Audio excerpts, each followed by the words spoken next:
জুলাই গণ অভ্যুত্থানের ছাত্র নেতৃত্বের নতুন রাজনৈতিক দল এখন কেবল ঘোষণার অপেক্ষায়। তার আগেই নতুন এই দলটিতে থাকছেন না জাতীয় নাগরিক কমিটির যুগ্ম আহ্বায়ক আলী আহসান জুনায়েদ ও যুগ্ম সদস্য সচিব রাফে সালমান রিফাত।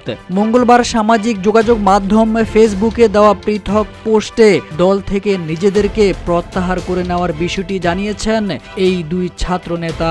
আর এ নিয়ে নেটিজেনদের মধ্যে সৃষ্টি হয়েছে নানান গুঞ্জন।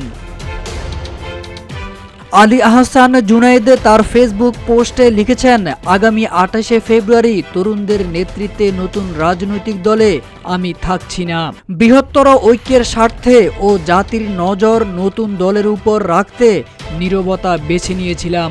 অপরদিকে জুনায়েদের ফেসবুক পোস্টটি শেয়ার করে রাফে সালমান রিফাতও লিখেছেন, ২৮ তারিখে ঘোষিত হতে যাওয়া নতুন রাজনৈতিক দলে আমিও থাকছি না, তবে আমার রাজনৈতিক পথচলা থেমে থাকবে না।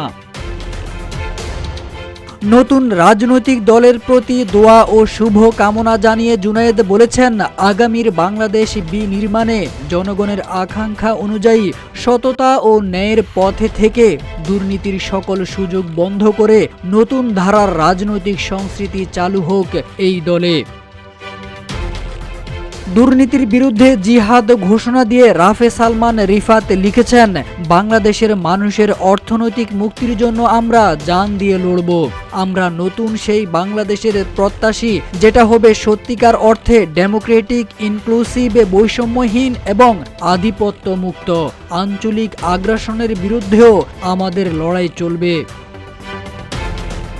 গণ অভ্যুত্থানের মধ্যে দিয়ে নতুন রাজনৈতিক সম্ভাবনার যে জোয়ার তৈরি হয়েছিল, তাতে শর্ট টার্মে খুব ভালো কিছু পাওয়ার প্রত্যাশা না করে রিফাত বলেন, রাজনীতি একটা লম্বা রেস। ধৈর্য নিয়ে লম্বা সময়ের জন্যই আমাদেরকে এই রেসে টিকে থাকতে হবে। আশা ব্যক্ত করে জুনায়েদ বলেন, অভ্যুত্থানের সময়ে আমাদের মধ্যে যেই ভ্রাতৃত্ব, ভালোবাসা ও সহযোগিতার সম্পর্ক ছিল, নতুন রাজনৈতিক পথ চলায়ও আমাদের পারস্পরিক এই সম্পর্ক ও শ্রদ্ধাবোধ অপরিবর্তিত থাকবে। এদিকে আলী আহসান জুনায়েদ ও রাফে সালমান রিফাত বর্তমানে চীন সফরে রয়েছেন দেশটির কমিউনিস্ট পার্টির আমন্ত্রণে। তাদের চীন সফর নিয়েও আপত্তি উঠে নাগরিক কমিটিতে। গত সোমবার এ বিষয়ে একটি বিবৃতিও দেয় সংগঠনটি। তারেক আজিজ খান, রূপালী বাংলাদেশ।